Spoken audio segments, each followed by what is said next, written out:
के कल्याण के लिए आप और हम सुन रहे हैं। मानव का शरीर मिले, मानव की देह मिले, तो प्रयास करना कि इस मानव के शरीर में रहकर हम कुछ अच्छा कर सकें। शरीर जो मिला है इसका उपयोग हम सही,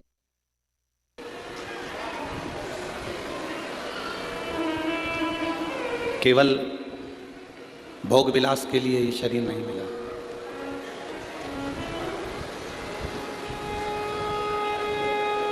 भोग विलास तो एक जानवर भी कर लेता है, एक पशु पक्षी भी कर लेता है, और कोई पशु पक्षी, कोई जानवर भगवान का भजन नहीं कर पाता।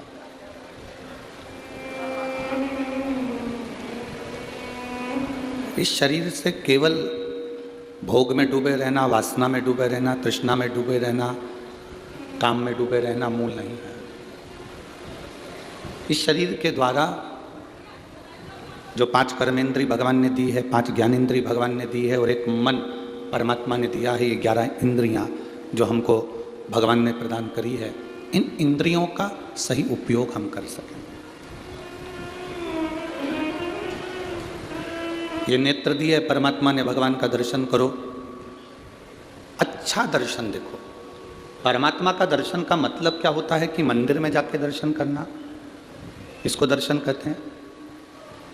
संत के दरवाजे पर जाकर दर्शन करना, इसको दर्शन कहते हैं। दर्शन का मतलब दुनिया के लोग जानते ही नहीं।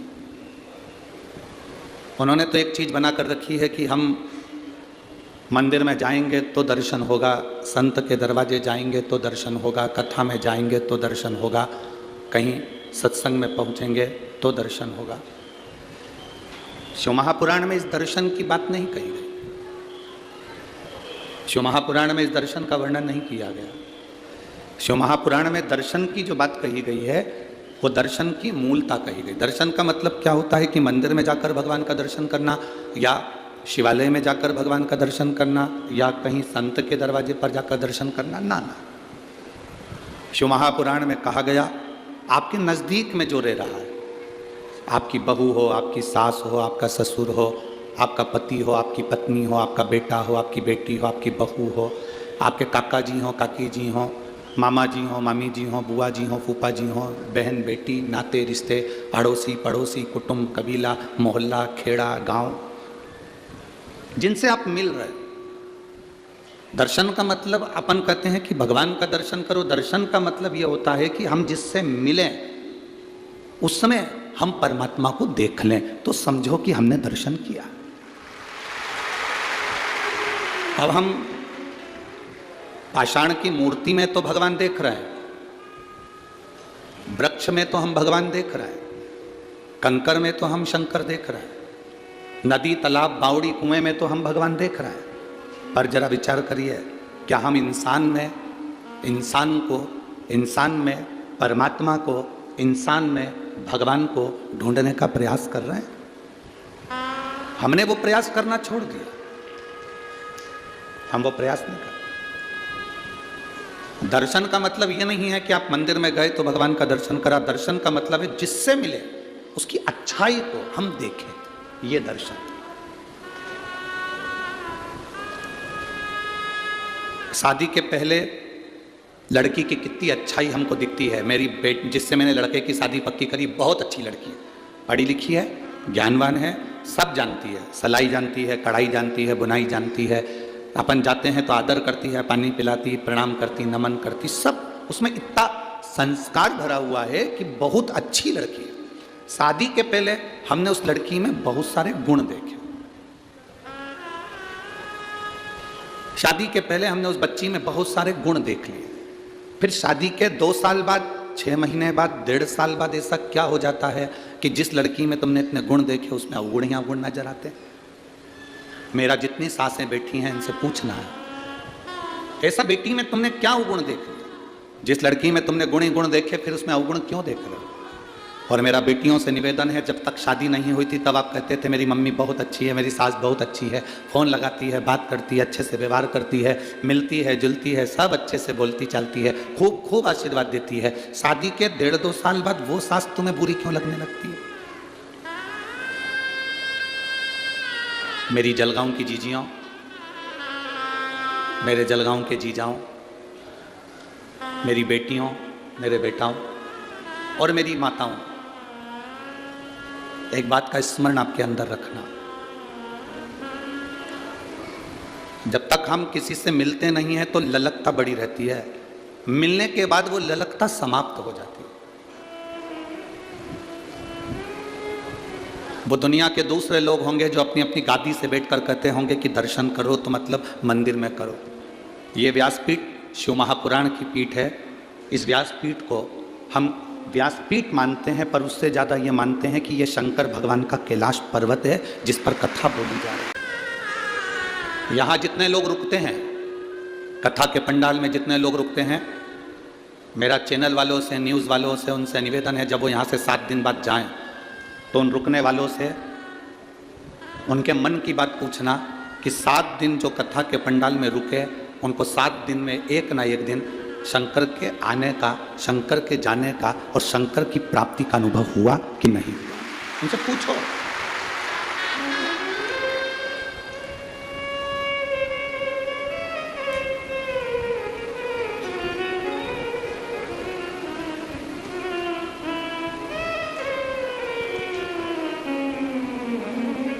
शिव महापुराण की कथा में जितने लोग बैठे रहते हैं, इनकी 3 चीजें समाप्त हो जाती हैं। बहुत ध्यान से सुनना।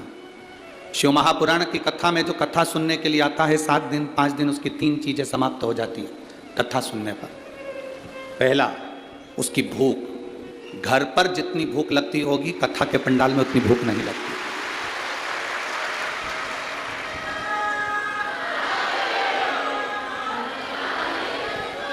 अगर भूख लगती तो ये उठकर भोजन के भंडारे में मिलती, पर सवेरे नहा धोकर तैयार होकर वापस पंडाल में सवेरे 6 बजे से अपना आसन लगाकर इंतजार करने बैठ जाती है। दोपहर की 2 बजेगी और कथा में भूख समाप्त। जो झोले में थोड़ा बहुत बिस्कुट या कोई सामान कोई लाकर दे देता है, वो निकाल कर उसमें से थोड़ा सा खा लेती है। पास वाली कहती है खाना खाने नहीं जा रही? मैं तो नहीं जाऊँ, मैं यहीं अच्छी, मैं नहीं जाऊँ, मैं यहीं अच्छी हूँ। तो खाना तो यहीं पास में तो भंडारा चल रहा है, चल ना ना मैं नहीं जाऊँ, मेरे पास तो रखा है, थोड़ा सा मुरमुरा लेके आई थी, उसको खा लेती, अब उसमें से निकाल कर खा। 3 चीजें शिव महापुराण की कथा में जो 7 दिन 5 दिन रहते हैं, उनकी 3 चीजें चली जाती है। भूख, दूसरा भोग, उसका भोग। कितनी भी आसक्ति में डूबा हुआ व्यक्ति हो, आप जितने लोग यहाँ 7 दिन 5 दिन कथा सुनने के लिए आए हो, ऐसा कोई व्यक्ति नहीं जिसके पास में धन की कोई कमी हो। सबके पास बाबा ने पेट भरकर भोजन दिया है और अच्छा दिया। घर पर रहते हो तो कूलर चाहिए, पंखा चाहिए, हर 2 घंटे में चाय चाहिए, हर 2 घंटे में चाय चाहिए। 2 घंटे होते हैं और चाय की तैयार। थोड़ी देर बाद फल चाहिए, पूरा पूरा डनलफ के गद्दे पे आराम चाहिए, क्योंकि कमर में थोड़ी डिस्क की प्रॉब्लम है, किसी को घुटने की प्रॉब्लम, किसी को किसी चीज की प्रॉब्लम। वहां रहती तो 2-4 बार आइडेक्स लगा लेती पाँव में। अब यहाँ तो आधा किलोमीटर दूर तो गाड़ियाँ रुकी हैं और वहाँ से यहाँ तक पैदल धक्का खाती खाती आड़ी टेढ़ी जगह में चलती चलती चलती चलती यहाँ तक पहुँची है। और उसमें भी बस यहाँ ना तो कोई किसी को आदर दे रहा है कि साहब आओ बैठो, ना कोई किसी से कह रहा है कि जाओ साहब। यहाँ तो तुम्हारा दिल हो तो आ, और नहीं है मन तो जा। यहाँ तो दिल की बात है। भोग समाप्त हो जाता है, भोग समाप्त।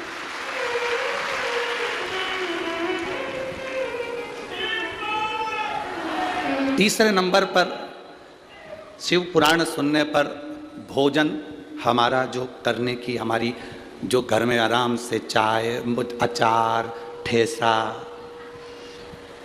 सिंगदाने की चटनी और पूरन पोली और आमठी और फिर सिमैया की खीर, ये सब जो तुम्हें 2-1 दिन में कुछ ना कुछ याद आई जाता है कि आज ये बना लो, आज वो बना लो, वो बना लो।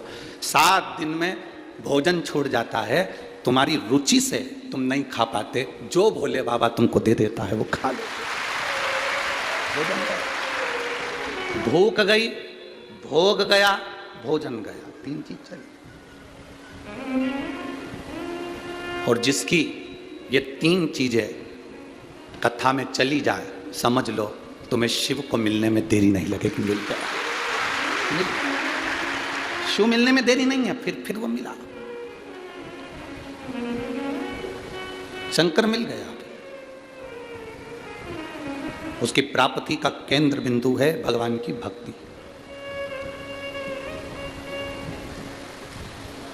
दर्शन का मतलब ये नहीं कि हम शिवालय में जा रहे हैं, दर्शन का मतलब ये नहीं कि हम मंदिर जा रहे हैं, दर्शन का मतलब ये नहीं कि हम संत के दरवाजे जा रहे हैं। दर्शन का मतलब है जो हमारे पास में है, हमारी बहू हो उसकी अच्छाई हमें जिंदगी भर देख रहे हैं, हमारी सास है उसमें अच्छाई जिंदगी भर देख रहे हैं, हमारे बच्चों की अच्छाई जिंदगी भर देख रहे हैं, अपने रिश्तेदारों की अच्छाई जिंदगी भर देख रहे हैं। तुम जब अपनी आंख से अच्छा देखना चालू कर दो तो समझ लेना तुम्हें मंदिर जाने की जरूरत नहीं है, तुमने दर्शन प्रभु का कर। बुरा जो देखन में चला बुरा ना मिला, संसार में बुरा है ही नहीं कोई, क्योंकि अपने से बुरा कौन हो गए बता।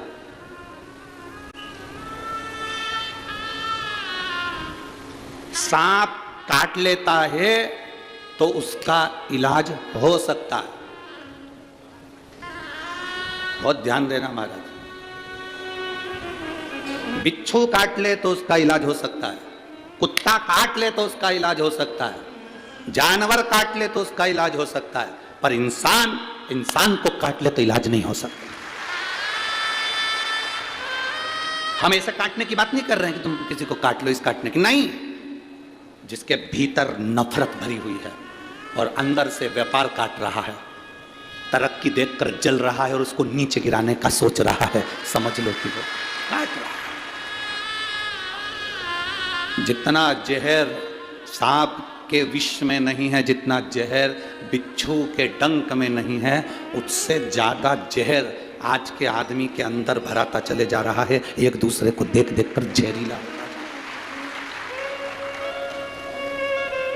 मेरी जीजियों, मेरी बहुओं से निवेदन है बेटा, मेरी बेटियों से निवेदन है, मेरी बहुओं से निवेदन है, मेरी बेटियों से निवेदन है, तुम्हारे घर में जितने सदस्य हैं, सास अपशब्द कहे ना बेटा कभी बुरा ना मानिएगा, ससुर अपशब्द कहे ना कभी बुरा ना मानिएगा। सास अपनी पूरी दौलत उठाकर अगर अपनी जेठानी को भी दे देना तो आंख में आंसू नहीं आना चाहिए, पूरी प्रॉपर्टी उठाकर किसी को दे दे तो रोना नहीं, क्योंकि भोलेनाथ पर भरोसा रखना, वो देकर जाए। बेटियों, ये कभी मत सोचना कि तुम्हारी सास ननन को स्नेह करती है, हमसे तो बात तक नहीं करती। जो घर में नई साड़ी आती है वो ननन को उठाकर दे देती है, कुछ आया तो ननन को उठाकर दे देती है, दे दें दो, तुम टेंशन मत लो। कई माताएं कहती हैं मेरा पति कमा कमा कर मरे जा रहा है और मेरी सास उठा उठा कर दिया जा रही है। ये जान लेना कि तुम्हारे पति का पूर्व का कोई कर्जा होगा तो ये सब रिश्तेदार उसको निचोड़ निचोड़ कर लेकर जा रहे हैं। ये पूर्व का कर्जा होगा तुम्हारा जो आज निचोड़ कर लेकर जा रहे हैं। इतना बड़ा दिल रखना, इतना बड़ा दिल रखना। सास किसी को उठाकर पूरी प्रॉपर्टी भी दे दे तो चिंता मत करना। नानी बाई के मायरे में कथा आती है, नरसिंह मेहता की भाभी ने पूरी जायदाद जय कुंवर बाई की अपने कर ली थी और नरसिंह मेहता और माणिक गौरी को धक्के देकर निकाल दिया। नरसिंह मेहता की पत्नी को धक्के देकर निकाल दिया, नरसिंह मेहता को धक्के देकर निकाल दिया। और नरसिंह मेहता की जो भाभी थी उसने पूरी प्रॉपर्टी अपनी कर ली, पूरा सोना चांदी हीरा पन्ना सब अपना कर लिया, बाद में इनको धक्के मारकर निकाल दिया। जरा विचार करना, जिसको धक्के मारकर निकाला था वो नरसिंह मेहता रोते रोते शंकर जी के मंदिर में गया था। अगर आपने नानी बाई का मायरा सुना होगा तो उसमें लिखा है नरसिंह मेहता रोते रोते शिव जी के मंदिर में गया था। नरसिंह मेहता सांवरिया का भजन करता था, सांवरिया का पूजन करता था, सांवरिया की भक्ति करता था, पर जिस समय उसे घर से निकाला तो वो शंकर के मंदिर में गया। शिव मंदिर में जाकर शंकर के शिवलिंग से लिपट कर रोता रहा, आंख से आंसू बहते रहे, मुख से कुछ कहा नहीं। संसार के लोग उससे कहते हैं जो तुम्हारी सुनता ही नहीं है। तुम्हारे को दुख आया, परिवार वालों से कहा, परिवार वाले क्या कर लेंगे? तुम्हारे ऊपर कष्ट आया, तकलीफ आई, परिवार वाले क्या कर लेंगे? तुम्हारे जीवन में तकलीफें बढ़ी, कष्ट बढ़ा, परिवार वालों से कहा, क्या कर लेंगे? आपने अपना दुख उसको सुनाया जो कुछ नहीं कर सकता। अगर ये दुख जैसे नरसिंह मेहता ने शंकर जी के शिवलिंग का स्पर्श कर कर गले लगकर उसको सुना दिया, तो देवाधिदेव महादेव ने नैया पार लगा दी, उसने नैया पार कर दी। सारी प्रॉपर्टी नरसिंह मेहता के बड़े भाई ने रख ली, बड़ी भाभी ने रख ली, नरसिंह मेहता को धक्के देकर निकाल दिया। शंकर जी के मंदिर में नरसिंह मेहता पड़ा रहा। समय आया, नरसिंह मेहता के लिए शिव जी प्रसन्न हो गए। दुनिया का पहला संत था जो मरा नहीं था, सात शरीर बैकुंठ गौलोक धाम तक गया था, शंकर जी के साथ भगवान का दर्शन करने गया था। दुनिया का पहला संत नरसिंह मेहता था। क्या दिया भगवान भोलेनाथ ने? सारी दुनिया का धन दौलत संपदा सब भोलेनाथ ने नरसिंह जी को दे दी, सांवरिया जी के कहने पर। अब इसके पास में माणिक गौरी के पास में धीरे धीरे नरसिंह जी के घर में धीरे धीरे मकान जमीन जायदाद सब बढ़ गई। सास उसको दे गई थी, दे दे, उसको कुछ मिल गया था, मिल जाए। तुम्हारे पास में 5 बीघा जमीन है, 5 एकड़ जमीन है, तुम्हारे बड़े भाई के पास में 10 बीघा जमीन है, 20 बीघा जमीन है, 10 एकड़ जमीन है, चिंता मत करना। तुम जितनी परमात्मा ने तुमको दी है उसमें इतने खुश होकर जीना कि वो 10 एकड़ वाला भी सोचे कि नहीं होने पर इतना खुश कैसे।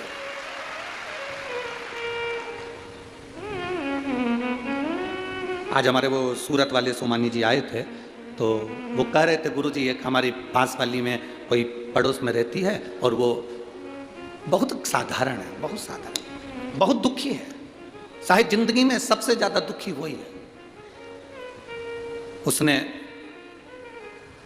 शिव जी का नाम लेकर अपने बच्चों को पालने के लिए, परिवार को पालने के लिए थोड़ा बहुत मठरी और ये चकली और नमकीन का काम चालू करा, उसने ये भेजा है गुरुदेव। पर गुरुजी सोमानी जी कह रहे थे सूरत वाले कि इतना दुख था, पहले रोती थी। शिव महापुराण की कथा सुनने के बाद उसने एक संकल्प ले लिया शंकर जी के मंदिर में कि आज के बाद किसी के सामने नहीं रोऊंगी, रोऊंगी तो मेरे महादेव के पास में जाकर रोऊंगी। अब जब भी किसी रिश्तेदार से मिलने के लिए या कोई रिश्तेदार मिलने के लिए आता है तो इतनी हंसती है, प्रसन्न होती है, खुश होती है, इतनी प्रसन्न कि रिश्तेदार सोचते हैं कि इसकी जिंदगी में इतना दुख है और इसके बाद इतनी खुश कैसे रह लेती है। बाबा आप कहते हो ना कि शंकर जी के सामने खुश होकर जाना, भले जिंदगी में कितना भी दुख हो, एक ना एक दिन बाबा आशीर्वाद दे ही देता है कि तू ऐसी खुश हमेशा, ऐसी प्रसन्न हमेशा, प्रसन्न होकर जाए, प्रसन्न। आप दुखी क्यों हो? ये इतने लोग लाखों की संख्या में बैठे हो, आप लोग इतने लाखों की संख्या में पहुंचे हो, आप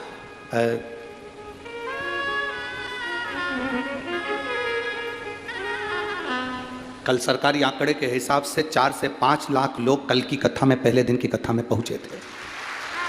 5 लाख लोग कल की कथा में पहुंचे थे, आज उससे ज्यादा यहां पहुंचे हो। आप जरा अंदाजा लगाइएगा, आपके दुख का कारण क्या है? आप क्यों दुखी हो? उसका दुख का केवल एक कारण है कि आप दूसरे से आस लगाए। और यहां शिव पुराण कहती है, आशा एक राम जी से दूजी आशा छोड़ दे, नाता एक राम जी से दूजा नाता तोड़ दे, और साधु संगे राम रंगे अंग अंग रंगिए, और जाई विधि राखे राम। आप आस दूसरे से लगाए। जिस दिन आपने आस लगाना दूसरे से बंद कर दी और केवल ये जान लिया कि मुझे अब दूसरे से कोई आस नहीं है, सास आस लगा कर बैठी है अपने बच्चों से, मेरा बेटा बड़ा होगा, मेरा ध्यान रखेगा, मेरी बहू आएगी गरम रोटी खिलाएगी। अब वो गरम रोटी खिला रही है कि गरम डंडा खिला रही है, जाना। आस ज्यादा लगा ली थी इसलिए ऐसा हुआ। आस नहीं लगाती ना, पहले से ये विचार कर लेती कि भगवान मुझे भोलेनाथ जी ऐसा रखना कि मरते दम तक मेरे शरीर में वो बल रखना कि मैं भोजन बना सकूं, अच्छे से तेरा भोग लगा सकूं और स्वयं भी खा सकूं। बाबा से आपको यह प्रार्थना करना चाहिए कि मेरे शरीर को मरते दम तक ऐसा बनाकर रखना कि मुझे किसी की जरूरत ना पड़े। पर तुम आस लगा कर बैठी, मेरी बहू आएगी मुझे गर्म रोटी देगी, मेरी बहू आएगी ऐसा होगा, मेरा बेटा ऐसा करेगा, पोता ऐसा करेगा, रिश्तेदार ऐसा करेंगे, घर में शादी आई तो मन में आ गया मेरे मायके वाले मायरा इतना सारा लेकर आएंगे, इतना मायरा लेकर आएंगे, और मालूम पड़े 4 साड़ी लेकर आ गए तो दिल टूट गया। क्यों इतनी आस लगा कर बैठे हो दूसरे से?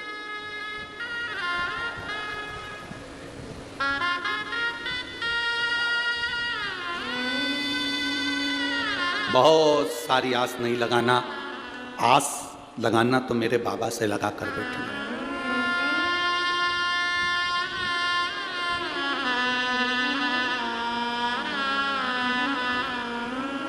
कुंडलियां, जितनी पत्रिका आप दिखाते हो, जितनी कुंडली आप दिखाते हो, बताने वाला कितना भी विद्वान होगा हम उसको प्रणाम करते हैं, मना नहीं, पर बताने वाले की कुंडली फेल हो सकती है, दिखाने वाले की पत्रिका फेल हो सकती है, पर यह पक्का है कि महादेव की कृपा कभी फेल नहीं हो सकती।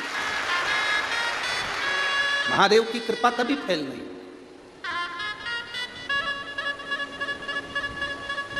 विद्वान कहने वाले कह देंगे कि साहब तुम्हारी सत्ता होगी, तुम्हारा वैभव होगा, तुम्हारी राशि ठाठ होगा, तुम्हारा ये होगा, तुम्हारी पत्रिका इतनी जोरदार है, तुम इतने जोरदार हो, तुम तो सिंहासन पर बैठ जाओगे। पर ना ना ना ना, घड़ी हाथ में तुम बांध सकते हो, घड़ी तुम पहन सकते हो, पर घड़ी सही करने की जवाबदारी तुम्हारी नहीं है। घड़ी तो घड़ी की दुकान पर लेकर जाना पड़ेगी। जलगांव में किराने की दुकान पर घड़ी ठीक हो जाती होगी, हमारे यहाँ तो नहीं होती। होती है इधर किराने की दुकान पर घड़ी ठीक? जम के तो बोलो। कपड़े की दुकान पे ठीक होती है क्या? सोने की दुकान पे ठीक होती है क्या? टाइल्स की दुकान पे ठीक होती है क्या? लकड़ी की दुकान पे, खवास की दुकान पर? घड़ी की दुकान पर ठीक होती है। घड़ी बनाने वाला कौन? एक एक वेद, एक एक पुराण, एक एक शास्त्र को उठाकर देखना। समय, घड़ी, पल, नक्षत्र, काल सब महादेव ने बनाया है। इसलिए अपनी घड़ी बिगड़े, समय बिगड़े तो महादेव के पास चले। घड़ी बेकार हो जाती है, दुकान वाले के पास लेकर पहुंच जाते हैं, साहब ये घड़ी बेकार हो गई, जरा देखना। उसने सेल डालकर देखा, नहीं चल रही, तो उसने कहा साहब थोड़े दिन पटक कर जाओ, कम से कम 5 दिन या 7 दिन पटक कर जाओ, 7 दिन के बाद आकर तुम घड़ी ले जाना। देखो भैया मेरी घड़ी बड़ी कीमती है। उसने कहा बिल्कुल चिंता मत कर, तुम घड़ी मुझे दो। उसने उठाई घड़ी को और तुम्हारे सामने ढक्कन खोल के अंदर से मशीन निकालकर एक इतनी बड़ी कटोरी में पेट्रोल डालकर उस घड़ी की मशीन को डाल दिया। देखा कि नहीं देखा तुम लोगों ने? अरे बोलो तो जम के, देखा ना? इतनी बड़ी कटोरी में घड़ी की मशीन को निकालकर उसमें डुबो दिया। और उसने कहा कितने दिन में घड़ी दोगे? 5 दिन या 7 दिन तो लगेगा। किसी किसी की घड़ी 5 दिन में दे देता है, किसी किसी की घड़ी 7 दिन में दे देता है। डाल। तुम आते जाते पूछे क्यों घड़ी ठीक हुई क्या? अभी लगेगा 2-4 दिन और लगेगा। घड़ी को फिर पानी उसमें पेट्रोल में डाल के रखा, घिसा, सही करा, 7 दिन में घड़ी ठीक हो गई। आया, लाओ साहब घड़ी दो। उसने कहा लो साहब घड़ी चालू चालू। उन्हें कांच कानों में लगा कर देखा, टुक टुक टुक टुक टुक टुक टुक टुक चल रही है, चल पूरी सुई हिल रही। लाओ साहब घड़ी चालू। हम आपसे भी कहते हैं, जितने लोग जलगांव की इस पवित्र भूमि पर कथा सुन रहे हैं और जितने टीवी पर सुन रहे हैं, ये सोच कर बैठे हैं बहुत भीड़ हो रही होगी, हम कैसे जाएं। उनसे हमारा निवेदन है, घड़ी अगर बेकार चल रही हो, समय बेकार चल रहा हो, बड़ा दुख जिंदगी में चल रहा हो, बीमारियों ने घेर रखा हो, तकलीफों ने घेर रखा हो, तो ये 7 दिन घड़ी की दुकान में आकर घड़ी को पटक दो। 7 दिन ये घड़ी की दुकान में घड़ी को पटक दो। 7 दिन तक इस आत्मा को, शरीर को, चित्त को, वृत्ति को, मन को पटको। हाँ, किसी किसी की घड़ी 7 दिन में ठीक हो जाए, किसी की 5 दिन में। जलगांव वालों को 7 दिन मिले हैं। अमरावती में 16 तारीख से दिसंबर 16 यहाँ कथा पूर्ण होगी। 11 तारीख को, 16 तारीख को अमरावती में प्रारंभ हो जाएगी दोपहर में 1 बजे से 4 बजे तक। वहाँ 5 दिन अम्बेश्वर अम्बा विदर्भ की सुंदर शिव महापुराण की कथा वहां पर प्रारंभ हो जाएगी अमरावती में।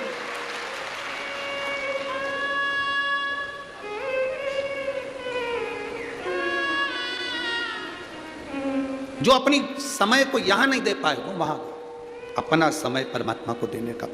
एक पत्र आया, शकुंतला गोले, धवली जिला बड़वानी, मोबाइल नंबर ये है। मैं बाबा का क्या वर्णन करूं, मेरी शादी को 16 साल हो गए थे। ऐसा कोई देवी देवता नहीं था जिसके दरवाजे पर हमने धोख ना लगाई। मुंबई से लेकर भोपाल तक, इंदौर तक, दिल्ली तक का कोई हॉस्पिटल नहीं जिसमें हमने इलाज ना करवाया। बाबा ने हमको बहुत दिया और हमने इलाज में पैसा भी खूब लगाया, पर संतान का सुख नहीं हुआ। 16 साल निकल गए। किसी देवता पर विश्वास करने का मन ही नहीं करता था, क्योंकि इतनी सारी गोदी हमने भरवा ली थी, झोलियां भर। किसी ने कहा पशुपतिनाथ का व्रत करो, एक सफेद आंकड़े की जड़ रजस्वला धर्म के 7वें दिन तुमरुका जी का नाम लेकर तुमरुकेश्वर महादेव को कहकर 21 बार घुमाकर लाल धागे में कमर में नंदी के पास खड़े होकर शिव का दर्शन करते हुए बांध लो। बाबा का मैं क्या गुणगान करूं। देवता देते हैं पल्ला झाड़ कर और महादेव देता है छप्पर फाड़ कर। केवल 3 महीने हुए थे गुरुजी, सारे सब फेल हैं इस सफेद आंकड़े की जड़ और तुमरुकेश्वर के आगे। बाबा ने ऐसी कृपा कर दी। 28 मार्च 2023 को बाबा ने मेरे गर्भ से 2 पुत्रों को जन्म दे दिया है। ये शिव कृपा। कहीं बैठी हैं, कहीं बैठी हो तो आप यहीं का पत्र है। बच्चे लेकर आए हैं क्या कोई साथ में? नहीं आए, ठीक है, बधाई आपको बहुत बहुत। बच्चों का मैं फोटो लगा रही हूँ गुरुजी, आप लोग टीवी के माध्यम से ये दोनों बच्चों को देख सकते हैं। शिव भक्ति औघड़ी शंभु शंकर त्रिकालदर्शी। बैठिए। इतनी जल्दी हिम्मत नहीं हारना हमको। हम संसार के आगे जाकर रोते हैं ना, तो संसार वाले आंसू नहीं पहुंच सकते। हम दुनिया के लोगों से जाकर आस लगाकर बैठते हैं, इसलिए हमें दुख मिलता है।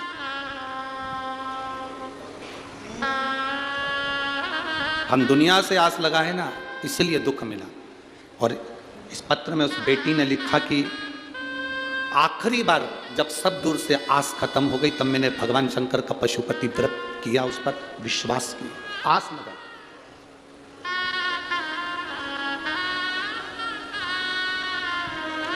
अब किसी दूसरे से आस नहीं लगाई थी आपने, आस लगाई उस देवाधिदेव महादेव से आस।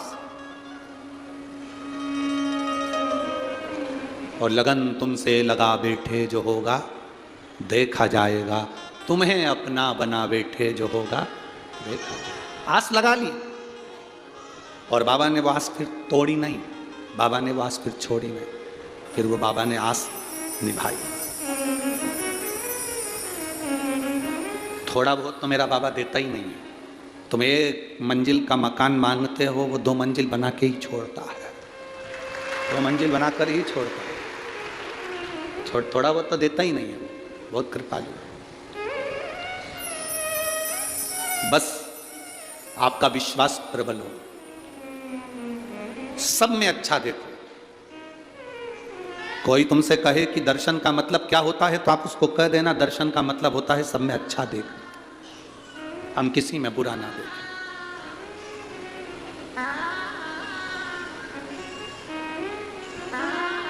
तो वो कहते हैं रचा है सृष्टि को जिस प्रभु ने, वही ये सृष्टि चला रहे। जो पेड़ हमने लगाया पहले, जो पेड़ हमने लगाया पहले, उसी का फल अब हम पा रहे हैं।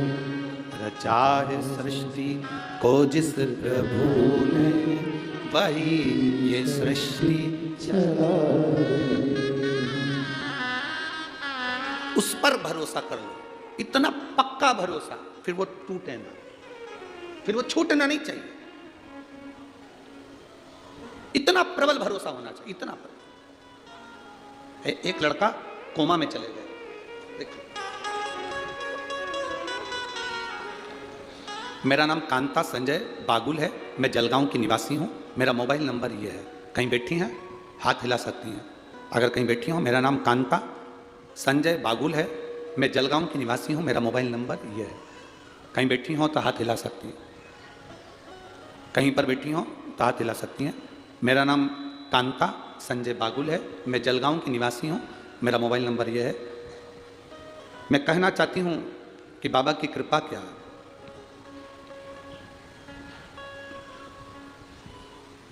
शिव महापुराण की कथा नहीं है गुरुदेव, ये शिव पुराण नहीं। हम पूरा पत्र तो बहुत बड़ा है, आप लोग भी देख रहे होंगे एलईडी पर। अब इतना बड़ा पत्र तो हम पूरा क्या बातें, जो खास चीज़ उन्होंने हेडलाइन पर मार्क करके दी है, लाइन लाइव बना कर दी है, उसका स्मरण करें। कहूँगी शिव पुराण नहीं है, साक्षात शिव है। जो कथा में बोलते हैं वो बाबा सुनता, ये निश्चित। गुरुदेव 22 साल का मेरा लड़का है राहुल संजय बागुल, बहुत बड़ा शंकर की कथा का भक्त है।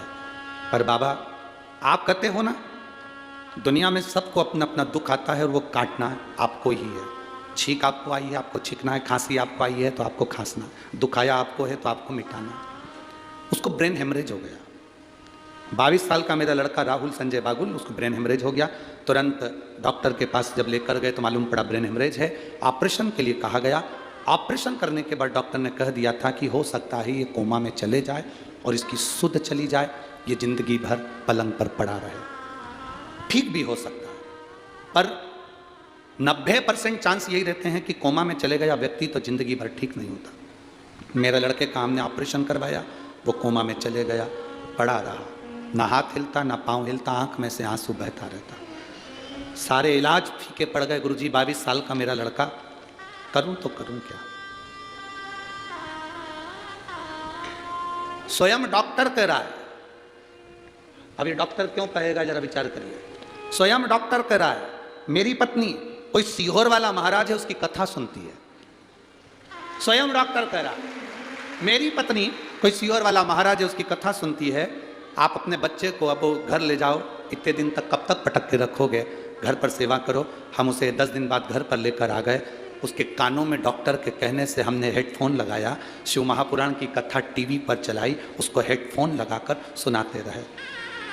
घर लाने के 25 दिन बाद कथा सुनते सुनते मेरे बेटे ने अपने हाथ पैर की उंगलियां और कंपन करना प्रारंभ कर दी। हाथ पैर की उंगलियां कंपन करना प्रारंभ कर दी, ब्रेन काम करना प्रारंभ कर दिया। लेकर गए वापिस हॉस्पिटल। डॉक्टर भी आश्चर्य में पड़ गया कि ये चमत्कार कैसा हो गया। धीरे धीरे लड़का अपने आप उठना प्रारंभ कर दिया और बेटा ठीक हुआ। ये शिव की कृपा और घड़ी की कृपा। कहीं बैठे हों और अगर बच्चा यहाँ आया हो तो वो बेलपत्री लेने आ सकता है। कहीं बैठे शिव कथा, अगर वो बेटा यहाँ आया हो तो बेलपत्री लेने आ सकता है। शिव कथा इसी को और घड़ी है।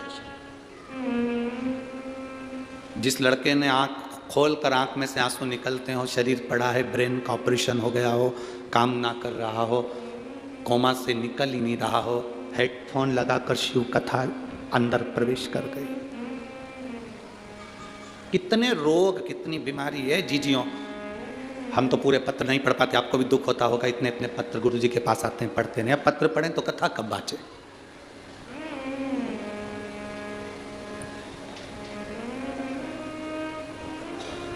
इतने पत्र पढ़ेंगे तो कथा कब बाचे। ढेर सारे पत्र आप लोगों के आते हैं, सब यहीं छोड़ कर जाते हैं। लोगों को दुख भी होता है, इतने सारे पत्र गुरुजी छोड़ जाते हैं, करें क्या उसको। हम भी प्रयास कर रहे हैं जल्दी से जल्दी अब एक ऐसा, जितने पत्र हैं इन पत्रों को पढ़ा जाए। हम पूरा न पढ़ पाए तो बिठले सेवा समिति से एक ऐसा चैनल चालू करेंगे जिस चैनल पर इस पत्र को पढ़कर सुनाया जाएगा मोबाइल नंबर समेत। जल्दी से जल्दी हम भी प्रयास करें इन पत्रों को आप तक पहुंचे, आपके पत्र का भाव जनमानस तक पहुंचे। उसमें 15 से 20 मिनट प्रवचन का क्रम रहेगा और उसमें पत्र पढ़ दिए जाएं। आपके पत्र आप तक पहुंचे कि आपकी जिंदगी में शिव ने क्या करा, वित्त मोबाइल नंबर समेत। आप जाएं, पता करें उसके जीवन में क्या बदलाव आया, उसके जीवन में क्या। और मेरा विश्वास करता है यहाँ जितने कथा में आए हो ना, आपके भी पत्र एक ना एक दिन किसी व्यासपीठ पर जरूर पहुंचेंगे। ये पत्र वो शंभु है, ओ घरदानी, त्रिकालदर्शी, कैलाशी, अविनाशी, शिव करते हैं उसको। हम किसी का भविष्य नहीं लिख सकते क्योंकि हमारा भविष्य तो खुद उसने लिखा है। हम किसी का भाग्य नहीं बता सकते क्योंकि हमारे भाग्य में क्या लिखा वो उसको मालूम है। ना हमारे पास बेल है, ना भविष्य है, ना हम भाग्य बताने वाले हैं। हम तो इतना जरूर कहते हैं कि बस हम उसके भरोसे हैं, तो आप भी उसके भरोसे हो जाओ। आप भी उसके भरोसे। दूसरे के आगे जाकर नहीं रोना, दूसरे से जाकर कभी दुख की बात नहीं करनी। लोग हंसेंगे, ये दुनिया में रोती फिरती है, दुनिया में रो रही है। पहले तो खूब खोली फिरी, पहले तो खूब अपशब्द कहती थी, अब रो रही है। ना ना,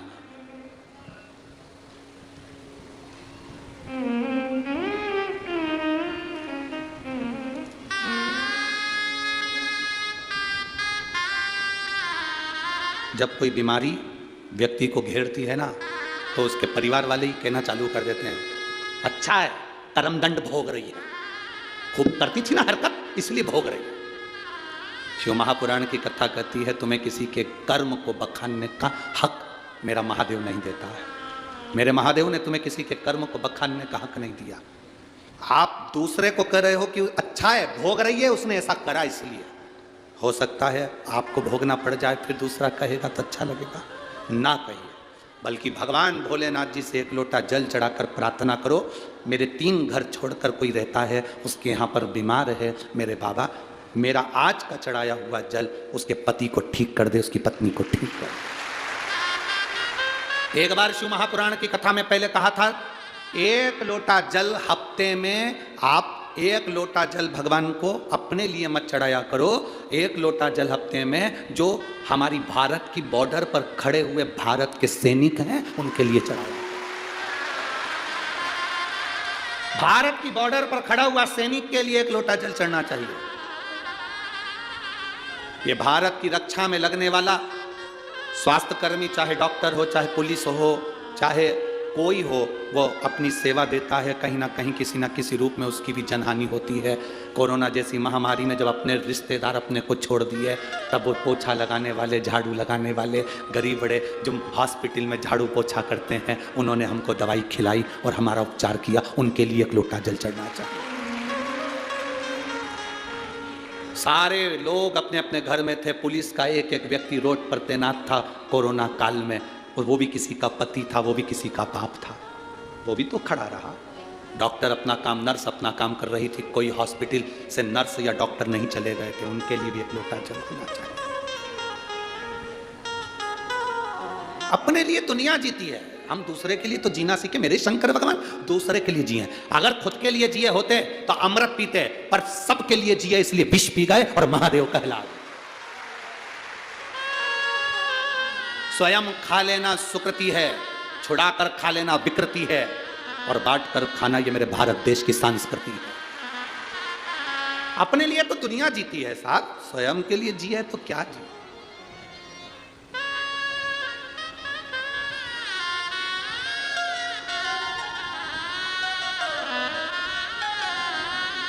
अपने लिए जिए तो क्या जिए, स्वयं के लिए क्या जीना, दूसरे के लिए। शंकर भगवान की कथा, आज कोई कह रहा था गुरुजी आपकी कथा बहुत महंगी होती होगी, आपकी कथा बहुत महंगी होती होगी। हम उनसे कहते हैं कथा कभी महंगी नहीं होती, व्यवस्थाएं बहुत महंगी होती है।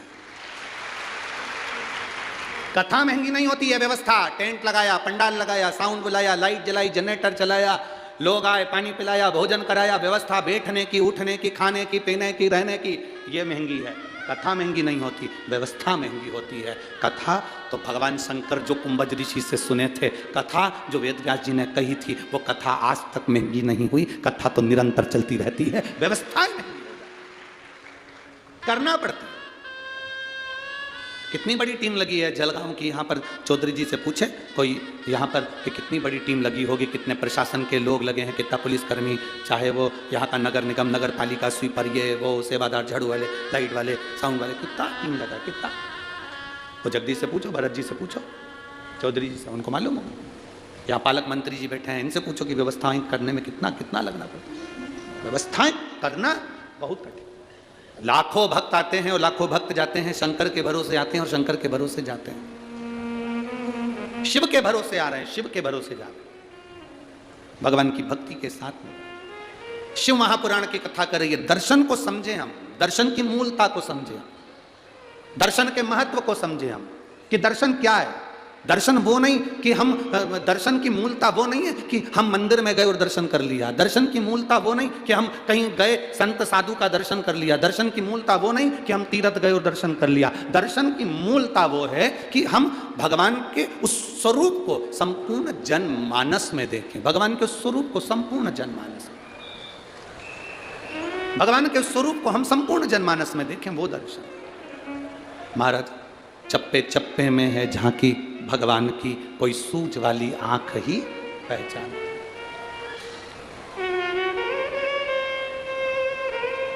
तुझ में राम, मुझ में राम, सब में राम समाया है। जित देखो उत राम की ही माया, सब में राम।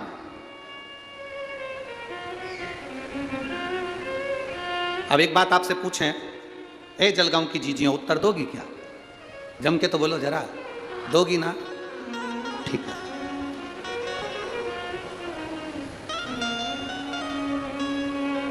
व्रत रखा तुमने, एक दिन भर भूखी रही, भोजन नहीं करा, पूजन करी, आराधना करी, कीर्तन करा, और घर में जितने लोग रह रहे हैं उनसे 24 घंटे झगड़ा करा, तो तुम्हें पूजन का फल मिल जाएगा क्या? जम के तो बोलो जरा, नहीं मिलेगा। अब एक बात आपसे और पूछें, उत्तर देते जाना है।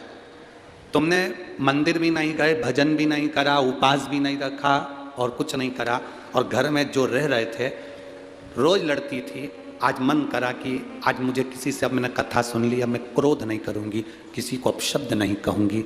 जो तुम मंदिर में जाकर पुण्य कमाते, वो पुण्य तुम्हें घर में मिलेगा कि नहीं मिलेगा? पुण्य तुम्हें घर में मिलेगा। एक पक्षी शाम ढलते ढलते अपने घर आ जाता है, बोलो आता है कि नहीं आता?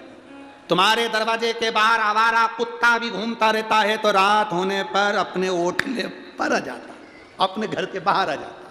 पशु, जानवर, पक्षी रात अपने घर घोंसले में आ जाते हैं। गौ माता चढ़ती है तो घर आ जाती है रात होने से पहले। केवल एक मनुष्य ही है जिस शाम ढलती है तो ये ढलने निकल जाता है। केवल एक मनुष्य। पक्षी शाम होती है रात होती है घर आ जाता है, पशु शाम होती है रात होती है घर आ जाता है, जानवर शाम हो घर आ जाता है, गौ माता शाम हो घर आ जाती है, सब अंधेरा होने से पहले अपने घर आ जाते हैं। और एक संसार में रहने वाले छोरा छोरी, आज की पीढ़ियां जैसे जैसे रात ढलती है ये ढलने के लिए बाहर निकल जाते हैं। जिसके घर के बच्चे रात भर बाहर रहते हैं उस घर की कभी तरक्की नहीं हो सकती, वो बर्बाद होकर मानता। पहले का कंट्रोल था माताओं का, 8 बजे के बाद छोरा छोरी बाहर गए तो ताला लगा देती थी। कहाँ जा रही? चल अंदर। कहाँ जा रहा है? अंदर चल। मम्मी अभी दोस्त से मिलकर आया, यहां बुला ले, घर में बुला ले, नहीं जान दूंगी, जा। और अगर चले जाऊं तो पहले मैंने जो कपड़े दिए वो उतार दे, नीचे से अंदर तक चड्डी भी उतार, जा जा, निकल यहां से बाहर, उतार दे सब कपड़े। थोड़ा दबाव तुम्हारा होना चाहिए। बेटे ने कहा मम्मी बस दोस्त क्या शादी है, अभी घूम कर आता हूं। अब शादी तो शादी है तो अटेंड, तो दिन में जाना, शाम को जाना है। दोस्त के यहाँ की शादी है तो हम भी तो चलेंगे। तेरा बेस्ट फ्रेंड तो हमारा भी तो कोई लगता होगा। जब तू बेस्ट फ्रेंड है तो हम बेस्ट नहीं है। घर में माँ बाप हैं और नए नए लड़का लड़की रोड पर गाड़ी के बोनट पे केक रख के हैप्पी बर्थडे टू यू मना रहे हैं। गाड़ी के बोनट पर, गाड़ी की सीट पर केक काट रहे हैं। दुख होता है। एक दो जगह तो हमने गाड़ी खड़ी कर कर पूछा, जा रे आशीष पूछ किया, जिसका केक कट रहा है गाड़ी के ऊपर, पूछना इसके बेचारे के मम्मी पापा नहीं है क्या, अनाथ है? क्योंकि गाड़ी के बोनट पर, गाड़ी की सीट पर उसी का केक कटता है जिसके सब मर गए रे, सब मर गए, अनाथ है बेचारा, उसका केक रोड पर काट रहा है। नहीं तो घर में माँ बाप की साक्षी में लाओ केक ही काटना है ना तुमको। दुनिया के लोग मना करते होंगे कि केक मत काटो, पर हम कह रहे हैं आज के फैशन में चल रहे हो, काटो, पर उसके जिसने उसको जन्म दिया वो माँ बाप उसके सामने होना चाहिए। वो माँ बाप उसके सामने होना चाहिए जिसने जन्म दिया। उसको खुशी होगी कि मेरे लड़के के दोस्त इतने अच्छे हैं, रात को आकर उन्होंने केक काटा, मेरे बच्चे का जन्मदिन मनाया, इतना आशीर्वाद देंगे जिसका वर्णन नहीं। और तुम रात्रि को केक काट रहे, गाड़ी की सीट पे 4-5 कुत्ते तुम्हें देख के खुश हो रहा है, पटक के जाएगा, खाएंगे। दूसरा कोई खुश नहीं हो रहा, 4 तेरे दोस्त और 4 कुत्ते। अब तुम किसके लेवल में हो तुम समझो, हम क्या बोले। और 2-3 कुत्ते दूसरे मोहल्ले के वहीं से भौंक रहे, भौंक रहे, चिल्ला रहे कि हमारे मोहल्ले में केक कट रहा है, हमको छोड़ के जाना। कुत्ते भी कह रहे हैं और तुम खुश हो रहे। अभी दिसंबर का महीना आ गया, अभी तुम देखना,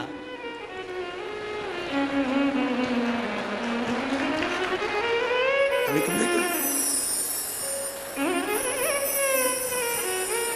हैप्पी न्यू ईयर।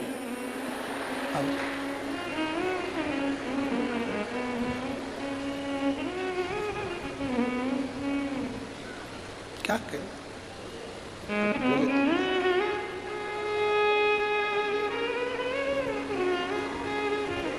हमारा नया साल ये नहीं है। हमारा नया साल चैत्र महीने का जो आनंद है, जिसमें मेरे राघव जी प्रकट होते हैं, वो नया वर्ष है, वो नया वर्ष। और अब की बार तो आप लोगों के चौगनी खुशी होना चाहिए कि हमारे भारत की भूमि के अवध के राजा 22 जनवरी को बैठ रहे हैं।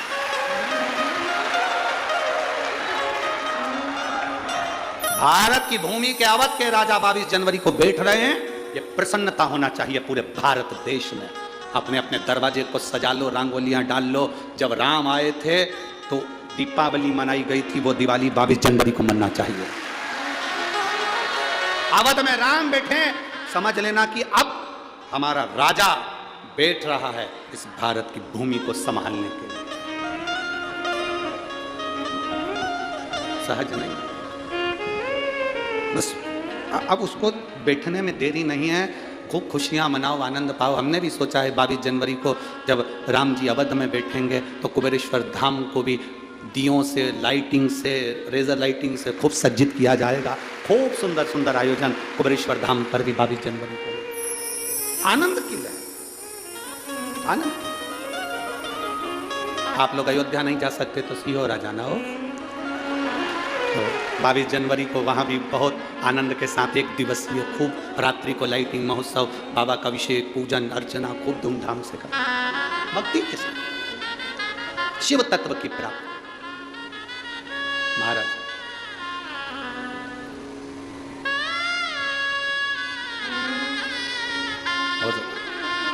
चारों तरफ जय जय घोष हो, आनंद की अनुभूति हो। रंग रंग रंग रंग पांडुरंग विठला, रंग रंग रंग रंग पांडुरंग विठला, रंग रंग रंग रंग विठला, रंग रंग पांडुरंग रंग रंग विठला, रंग पांडुरंग रंग रंग विठला। आओ से ओ विठला मेरे श्याम विठला, ओ विठला मेरे श्याम विठला, रंग रंग पांडुरंग रंग रंग विठला, रंग रंग पांडुरंग रंग रंग विठला। ओ विठला मेरे श्याम विठला, ओ विठला मेरे श्याम विठला, श्याम विठला घन श्याम विठला, श्याम विठला घन श्याम विठला।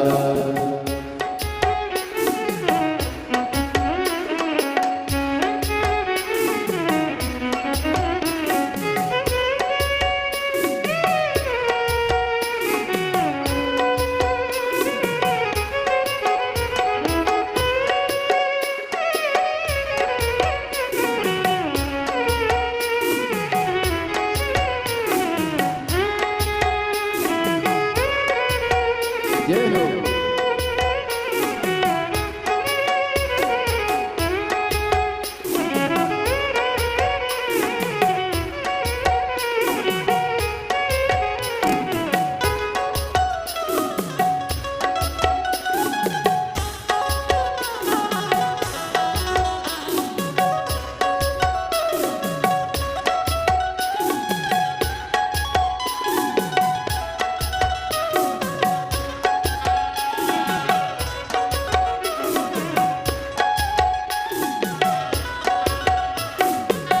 पंढरीनाथ रुक्मणी समेता, पंढरीनाथ रुक्मणी समेता, पंढरीनाथ रुक्मणी समेता, पंढरीनाथ रुक्मणी समेता। रंग रंग पांडुरंग रंग रंग भक्ति रंग रंग भक्ति रंग रंग रंग विठला, रंग रंग भक्ति रंग रंग विठला, रंग रंग पांडुरंग रंग रंग विठला, रंग रंग पांडुरंग रंग रंग विठला। ओ विठला मेरे श्याम विठला, ओ विठला मेरे श्याम विठला, ओ विठ्ठला मेरे श्याम विठ्ठला, ओ विठ्ठला मेरे श्याम विठ्ठला, श्याम विठ्ठला घनश्याम विठ्ठला, श्याम विठ्ठला घनश्याम विठ्ठला।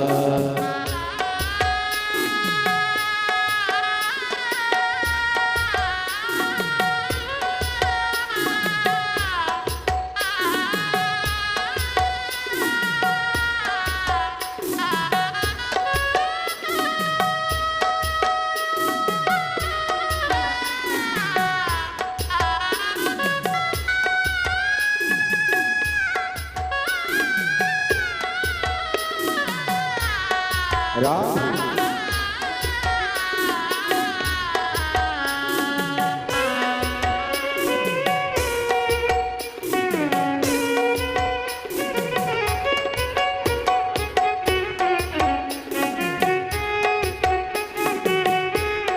राधे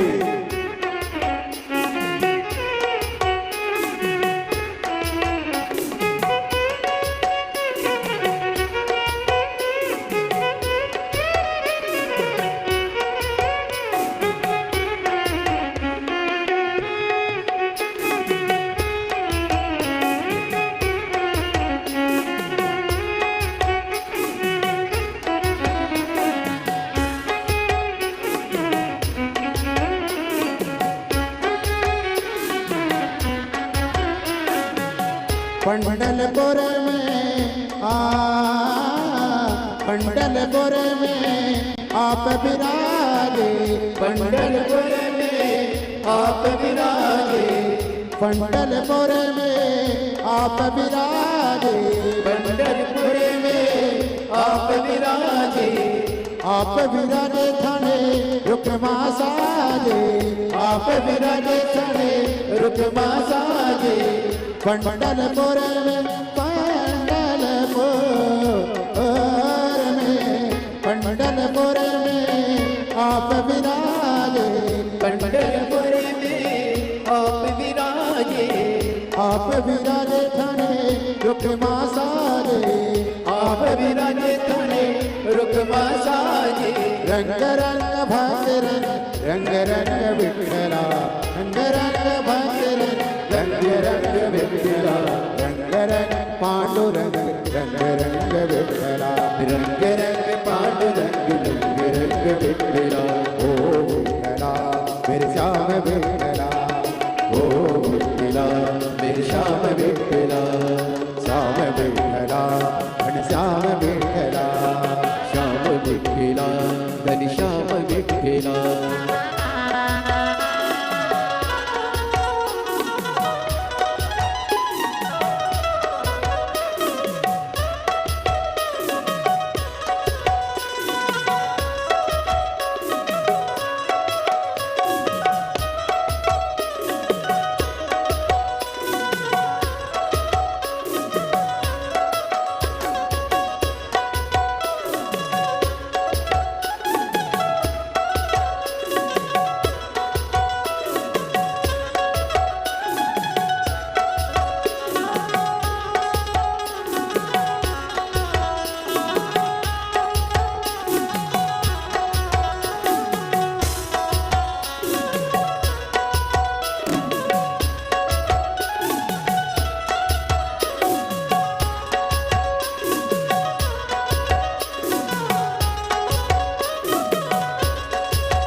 अवधपुरी में आप विराजे, अवधपुरी में आप विराजे, अवधपुरी में आप विराजे, अवधपुरी में आप विराजे, आप विराजे थाने सीता साजे, आप विराजे थाने सीता साजे, अवधपुरी में आप विराजे, अवधपुरी में आप विराजे, रंग रंग भक्त रंग रंग भक्त रंग रंग विठला, रंग रंग पांडुरंग रंग रंग विठला, रंग रंग पांडुरंग रंग रंग विठला, रंग रंग पांडुरंग रंग रंग विठला, ओ विठला मेरा श्याम विठला, ओ विठला मेरे श्याम विठला, ओ विठला मेरा श्याम विठला,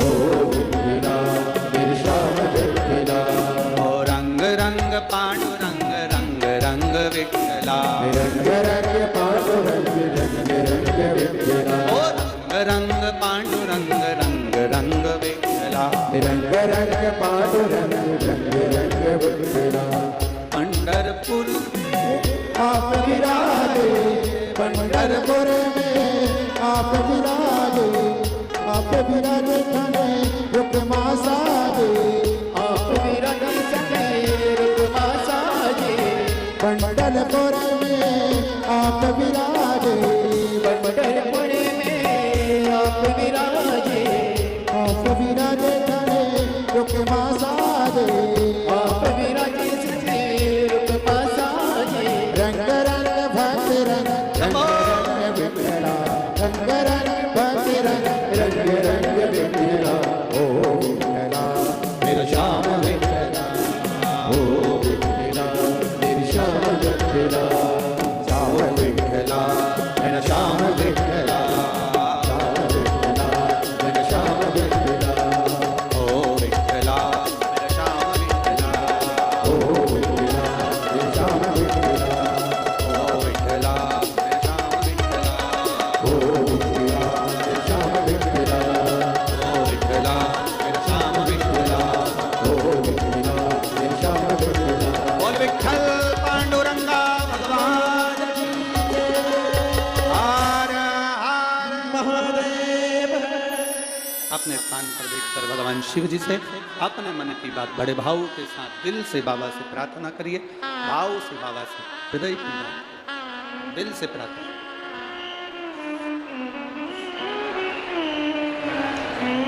जहां जगह मिले वहां बैठकर भाव के साथ बाबा से अपने मन की बात।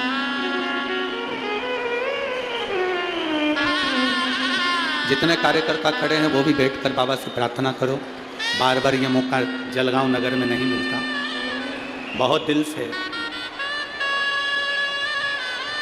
आपके आसपास में भी कोई खड़ा हो तो उसे कहो। इस प्रार्थना को करने के लिए दूर दूर से लोग यहाँ कथा के पंडाल में आते हैं और अपने मन की बात बाबा से कहकर जाते हैं।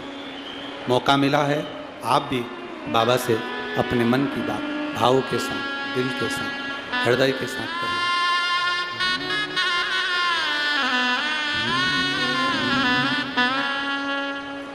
श्री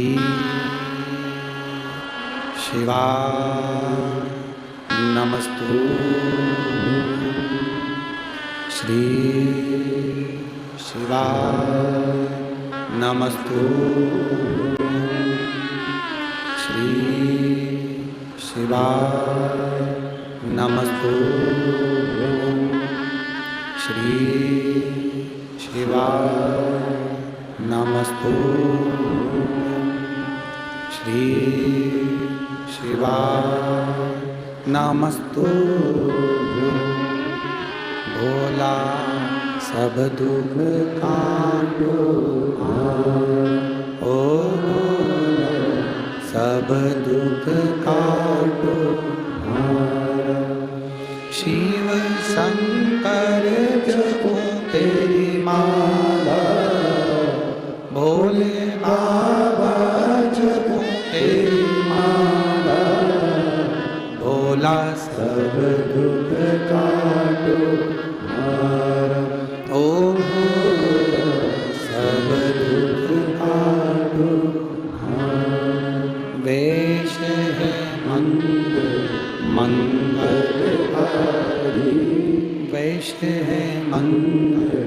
मंगलकारी शमशान वासी हमारा शमशान वासी ओ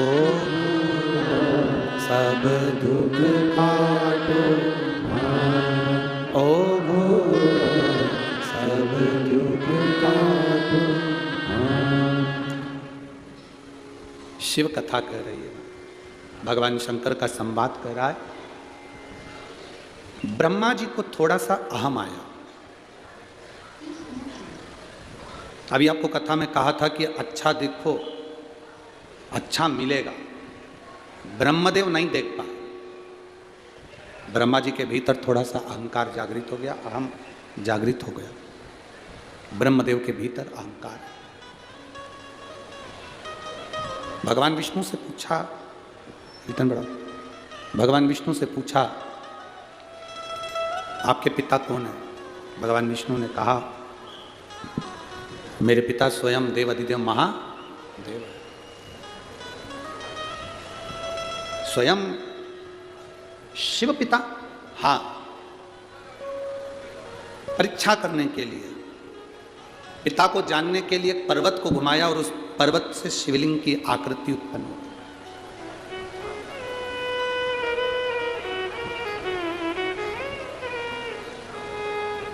पर्वत से शिवलिंग की आकृति उत्पन्न हुई। ये तुम्हारे पिता हैं?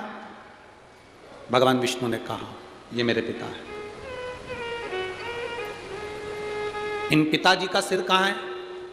चरण कहाँ है? व्यर्थ के प्रश्न व्यक्ति को बर्बाद की ओर लेकर जाते हैं, बर्बादी की। व्यर्थ के प्रश्न, कोई अच्छे प्रश्न हो ना तो कोई बात नहीं। अगर कोई व्यर्थ के प्रश्न करे तो फिर तो बेकार। जैसे कोई कह दे कि एक व्यक्ति ने, एक कॉलेज के टीचर ने अपने स्टूडेंटों से पूछा कि ये बताओ कि मेरे पिताजी सफ़ेद शर्ट पहनते हैं और मेरी माँ सफ़ेद चावल बनाकर खाती है, तो मेरी उम्र कितनी है? प्रश्न क्या है? प्रोफेसर ने, टीचर ने प्रश्न किया स्टूडेंट से, बच्चे से, मेरे पिताजी सफ़ेद शर्ट पहनते हैं और मेरी माँ सफ़ेद चावल पकाकर खाती है, बनाकर खाती है, तो मेरी उम्र कितनी है? बताओ स्टूडेंट, बताओ बच्चों। अब बच्चे चुप हो गए। उसमें से एक बच्चा खड़ा होकर बोला, सर आपकी उम्र 40 साल है। आपकी उम्र 40 साल है। सर खुश हो गए, सही निर्णय दिया आपने, सही उत्तर दिया। आप कैसे जानते हो कि मेरी उम्र 40 साल हो गई? उस बच्चे ने कहा, सर हमारे पास में 3 घर छोड़ के एक लड़का रहता है, उसकी उम्र 20 साल है, वो आधा पगला है। आपकी उम्र 40 साल है, मतलब आप पूरे पगले हो। ये कोई प्रश्न है? ये कोई प्रश्न है कि पिताजी सफ़ेद कुर्ता पहनते हैं, सफ़ेद शर्ट पहनते हैं, माँ सफ़ेद चावल खाती है, तो हमारी उम्र बताओ। अब ब्रह्मा जी ने भी ऐसी प्रश्न कर लिया भगवान विष्णु से, तुम्हारे ये शिवलिंग तुम्हारा पिताजी है, इसका सिर कहाँ है, इसका पाँव कहाँ है, बता।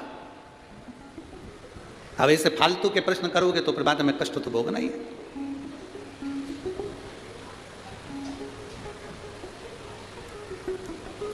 बहुत लोग संसार में से, बहुत सारे लोग हैं जो बहुत व्यर्थ के काम कर रहे हैं और बहुत व्यर्थ की बातें करते हैं, बहुत व्यर्थ की बात।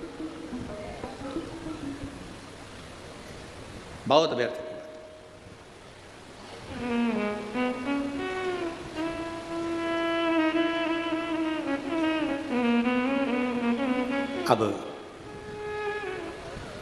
ब्रह्मा जी ने जैसे कहा तो भगवान विष्णु ने कहा, ये मेरे पिता हैं, जिस शिवलिंग का तुम दर्शन कर रहे हो ये मेरे पिता हैं। आपसे निवेदन है, जब शंकर के शिवालय में जाना, शंकर के मंदिर में जाना, शंकर के शिवालय में जब दर्शन करने जाना, तो ये सोचकर कभी मत जाना कि ये शंकर हैं, सोचकर ये जाना कि ये मेरे पिता हैं और मैं इनसे अपने दिल की बात करने के लिए जाऊँ।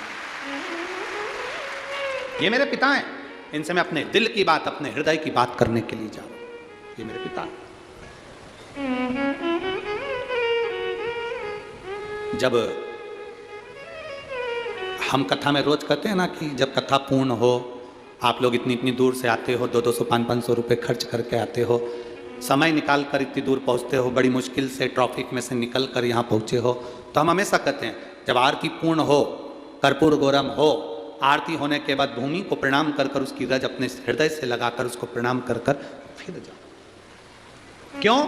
शिव महापुराण की कथा में वेदव्यास जी लिख रहे हैं, भगवान शंकर स्वयं तुमरुका जी से कहते हैं, सुनो तुमरुका, जहां शिव महापुराण की कथा होती है, जब तक कथा चलती है शिव महापुराण की उस कथा में देवादिदेव महादेव कहते हैं मैं कैलाश के समेत वहां पर विराजमान रहता हूं, वहां मैं स्वयं वहां पर विराजमान हूं। जब हम कथा पूर्ण होती है, आरती पूर्ण होती है, कर्पूर गौरम करुणावतारम संसार सारम भुजगेंद्रहारम, जब हम बोलते हैं, प्रणाम करते हैं, भूमि को नमन कर कर रज लगा कर जाते हैं, तो जीवन का कल्याण कर देती है। जीवन का कल्याण। एक पत्र आया है,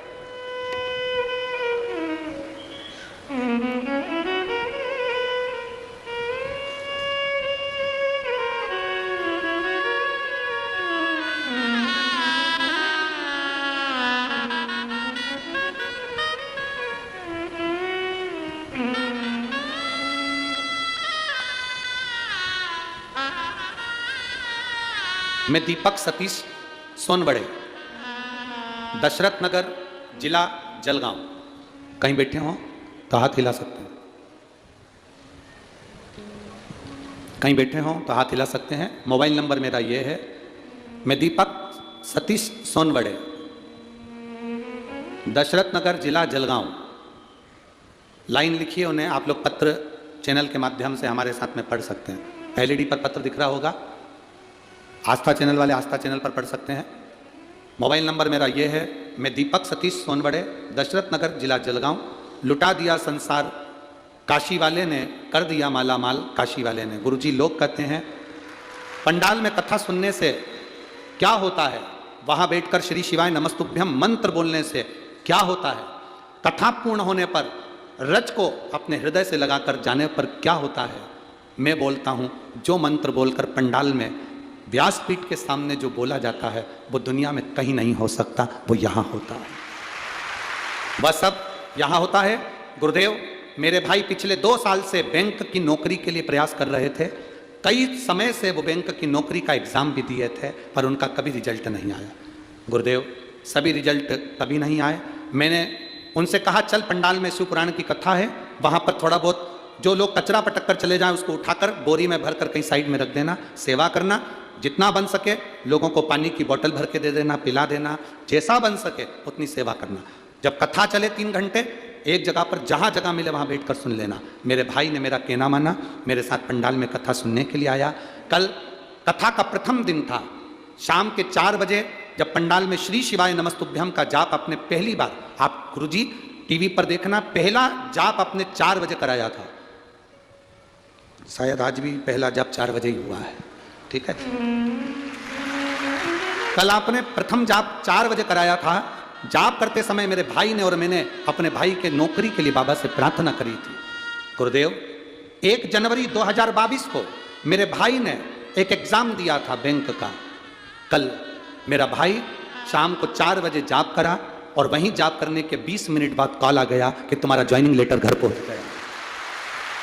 मैं बाबा को यहाँ धन्यवाद देने के लिए आई। ये शिव है। आप पत्र को अपने उस पर पढ़ सकते हैं। मैं दीपक सतीश सोनबड़े, दशरथ नगर, जिला जलगांव। मेरा मोबाइल नंबर ये है। मेरा ज्वाइनिंग लेटर मुझे मिल गया। ये शिव कृपा, योग घड़ी, शंभु शिव तत्व है। उससे जो कहा वो सुना। एक पत्र बड़ा सुंदर आया।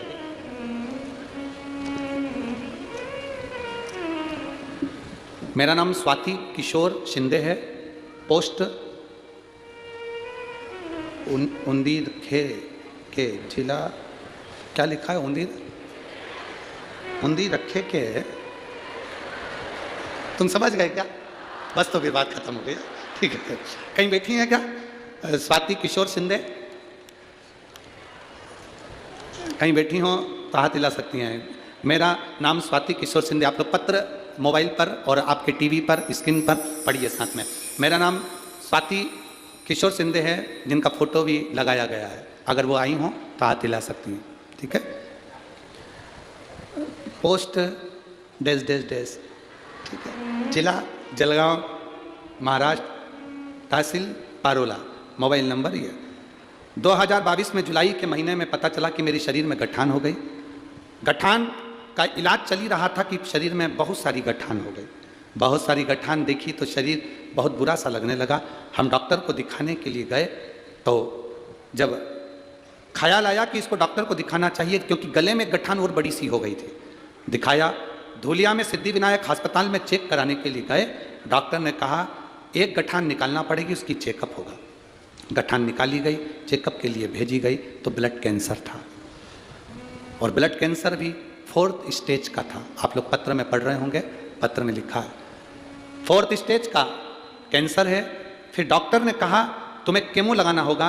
फिर नासिक के श्री गुरुजी अस्पताल में गई, वहाँ भी जांच करी। जांच करने के बाद डॉक्टर ने कहा कि 6 केमो लगेंगे।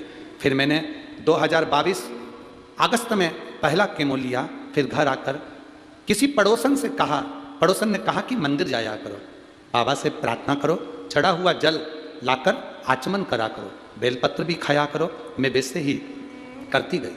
पड़ोस वाले कहते थे सीहोर जाओ, बाबा का रुद्राक्ष लेकर आओ। हम गए, बाबा का रुद्राक्ष लाए, विनती करी, और विनती कर कर बाबा का रुद्राक्ष लेकर जब आए, विनती कर कर उस रुद्राक्ष का वर्णन क्या करें गुरुदेव, तांबे के कलश में गलाना, शिव जी को जल चढ़ाना, और बाबा की कृपा से बाबा ने ऐसी कृपा करी। आज दूसरी बार जांच करने के लिए गई तो डॉक्टर ने कहा तुम्हारे शरीर में कैंसर नहीं है। बाबा की कृपा से प्रणाम करना। यह शिव है, औघड़ी शंभु। मेरा नाम स्वाति किशोर सिंधे है, मैं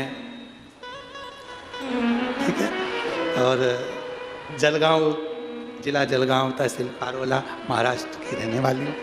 और पोस्ट मोबाइल नंबर ये है। नाम तुम पढ़ लो, दिखाओ रे, दिखाओ जरा चैनल वालों, नाम का नाम दिखाओ। पोस्ट नाम पढ़ो, जितने लोग टीवी पर देख रहे हो, एलईडी पर देख रहे हो, तुम वहीं से चिल्ला के बोलो कौन सा नाम है। उन्दी। अब इनने क्या लिखा है वो पढ़ो तुम पहले, तो टीवी पर हो, ठीक है, तुम समझ गए ना। हाँ ठीक है। कहाँ गिरे, उंदीर खे ले, हाँ ठीक है। शंभू शंभू। एक ने तो पत्र रुमाल पे लिखा है, धुला हुआ है? नहीं तो मालूम पड़े ऐसे ही भेज दिया हो। पत्र लिखा उन्होंने, स्वाति तायड़े, पारस से हूं, कहीं बैठी हो तो हाथ हिला सकती है, ठीक है। उन्होंने पत्र में लिखा है मुझे ब्रेन का प्रॉब्लम था, बहुत ज्यादा तकलीफ थी ब्रेन की, ब्रेन